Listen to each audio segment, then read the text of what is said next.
Hey everyone, Henry again from Pryde VR, here to show off 3 new features that we've added based directly on your feedback. So the first thing many of you guys have asked us is, taking our custom camera, how can I do first-person video with it? So we heard you, and we actually added a first-person preset right there in the camera mode dropdown. So we're going to go ahead and change that right now in front of you. So going from first smooth to first-person camera. There we are. So now you can see that first-person perspective. Now, you may notice that the avatar that we have is kind of getting in the way right now, and this will actually show off our second point. Many of you said you wanted to change things like the avatar or other settings we hadn't initially set up for runtime to change in runtime. So we can actually do that now, like we said, in runtime. So I'm going to go ahead and change, just turn off the avatar just like so, and boom, avatar gone. Now you can see just the controllers in front of you, but you could also use map your own hands or something you've already got preset. So now let's move around a little bit. And that experience you get right now is pretty close to what you would get from traditional screen capture software without needing to ask your players to set up OBS or Shadow Play or anybody else on their own. Instead, now you've got it built right in.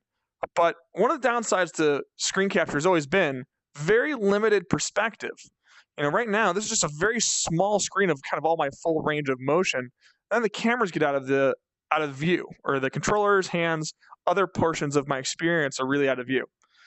So the third thing we've added based on feedback from our initial first-person testers, field of view slider. So we're going to take it from 90, pull right out to 124.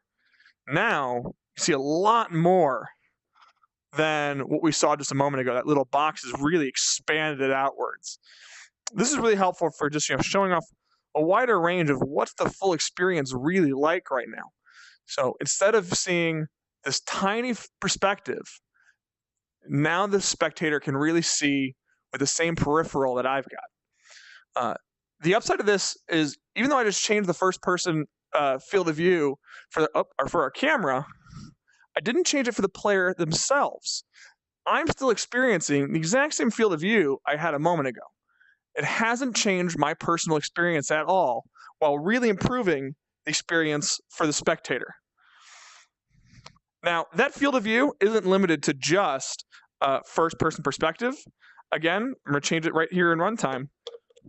You can now use that field of view on our traditional fixed smooth perspective. I should turn avatar back on so you can see me. Again, another change we can now do right there in runtime.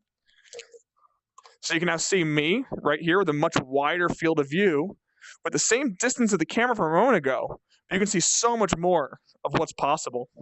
And of course, you can always use this with Orbit or with a custom camera that you want to set up, like a traditional custom camera. Here, let me change the height on that Orbit. There we are. So, just 3 new settings we want to show off. If you want to try us out, go ahead and go to the website, prydevr.com, or email us at contact@prydevr.com. Thanks so much, everybody. See you later.